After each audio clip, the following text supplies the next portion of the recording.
maraming nag-comment. Kaya kailangan talaga, sir. Gawin na talaga ang mga kababaihan po yung nandito, ang tatapang po. Ayan o. Talagang nilabas nyo kayo kasi yung tapang natin. Ang laki ng pinabayaran natin, tax natin, health natin. Bakit hindi nila bigyan ng pansin yung mga pangungurakot ng mga gobyerno natin ngayon? Kasi sir, banas na kami. Sa laki pa naman ng deduction namin sa taxes namin. Saan lang napupunta? Sa bulsa nilang lahat? Tama! Sasabihin pa nila, sasabihin pa nila, si Philip Salvador, bakit tatakbo ng senador? Alam mo kung anong sabi ko? Ay, Philip Salvador, di bali na yun na lang bubutawin ko kaysa magagaling ng mga mangungurakot. Doon na lang ako doon sa hindi magaling. Ang bagong utang ngayon, ang inutang nilang bagong utang na sa Korea. Asaan na? Hinati-hati na nila? Hit-hit na. Sigurado na yan. Smatic na yan. Sigurado na lalabas yan. Simulat sa kulpa. Matanda na si Tatay Diggs para gaganyanin nila, diba? Takot na takot sila eh. Lalo na kay Sarah. Kaya parang ayaw nilang maupo. Kasi alam mo, sa totoo lang talaga, hindi ako nakakapagmura. Pero makakapagmura ka talaga.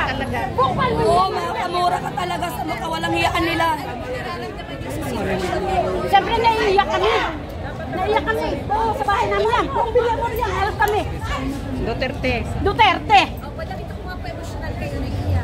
Halos lahat ng tao dito naiiyak. Dito. Kasi kung nabubuhay ko yung tatay ko talaga, tatay ko talaga solid talaga yan. Kasi sabi niya, kung si Duterte daw uupo ng Pilipinas, gaganda ang takbo ng Pilipinas. Ngayon, nagkalat na naman yung mga adik.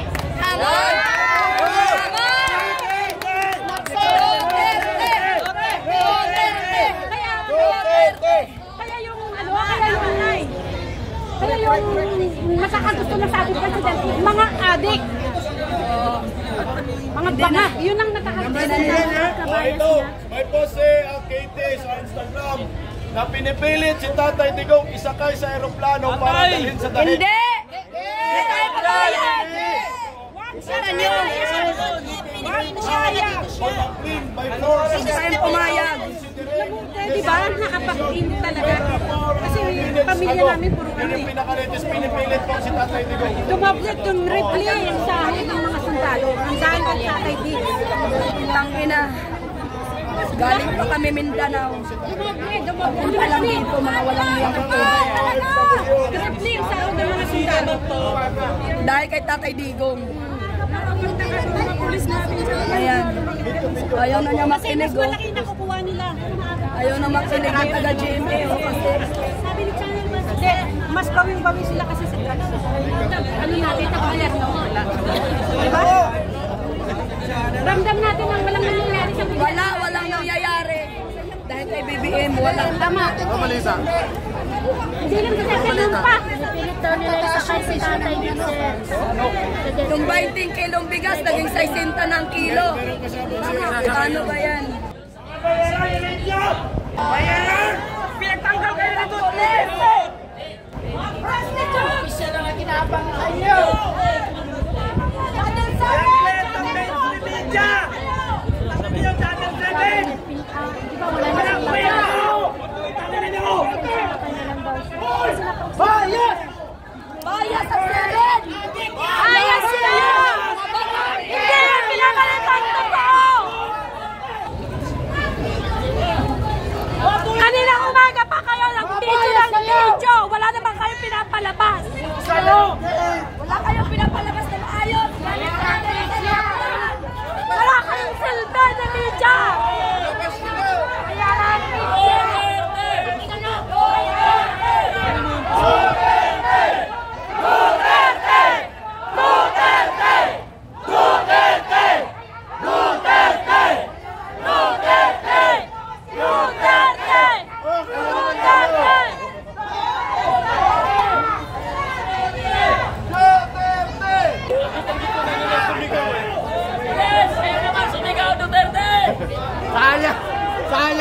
kayo dyan! Sigaw na!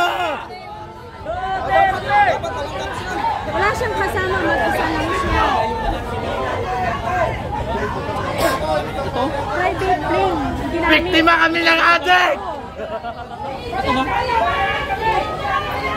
Panoorin mo. Ninja! Bayaran!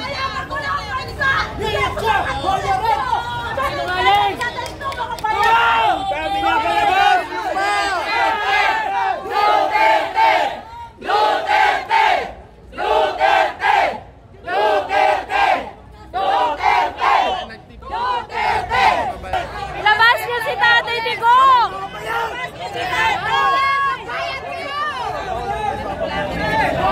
Mag-ampingit ni Siri. Laban natin to. Laban natin to. Tatay natin.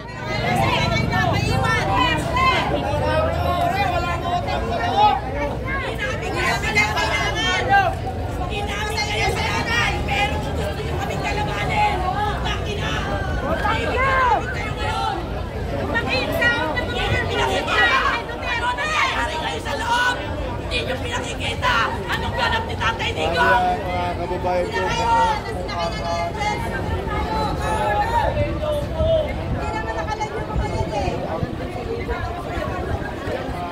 Yung pinakikita, sinalaga na nakagalan sa loob. Sinanggal yung pa yung mga tingkal, mga buwaka ng nila nyo. Papatayin nila. Papatayin nila. Papatayin nila. Papatayin nila yan. Papatayin nila. Yan lang sa Uganda.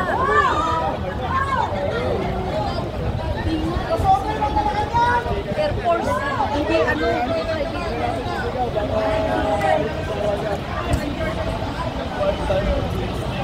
Wala naman po mga tao. Hinahangaan na ngayon. Lahat may hinahangaan. Hindi naman malaman yung mga tao. Tutulin lahat. KPN!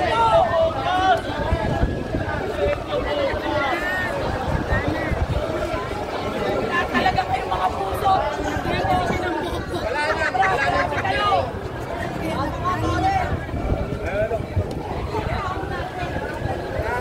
Araw pa rin, Toring Garing. Wala na.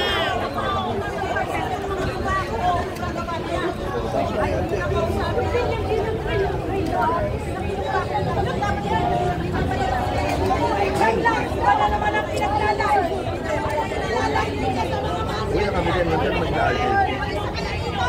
Ano ang pinalita nyo? Hindi nyo naman pinabalita yan eh. Kaya nga lang tao. Ang mga tao, pulang, pipe.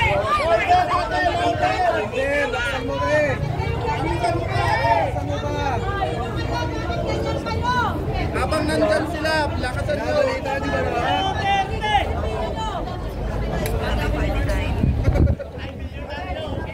Ikaw ba kayo? Nagkakampi tayo. Kailan kayo magiging mabuti? Hindi naman nilalabas lang kahit interview yung mga pinagalis sa ano. Yung dito, hindi. Ma'am, mayroon? Hindi naman mag-interview dyan. Wala na naman.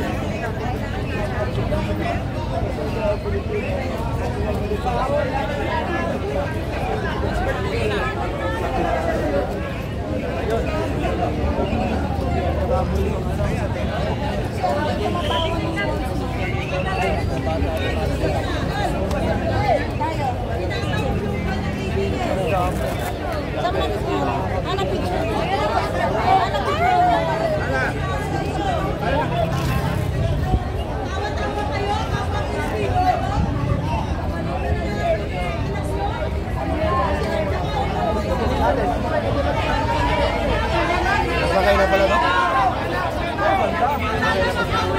SMNI na. SMNI na. Okay, sa SMNI dito. Ha? Kayo pa yan?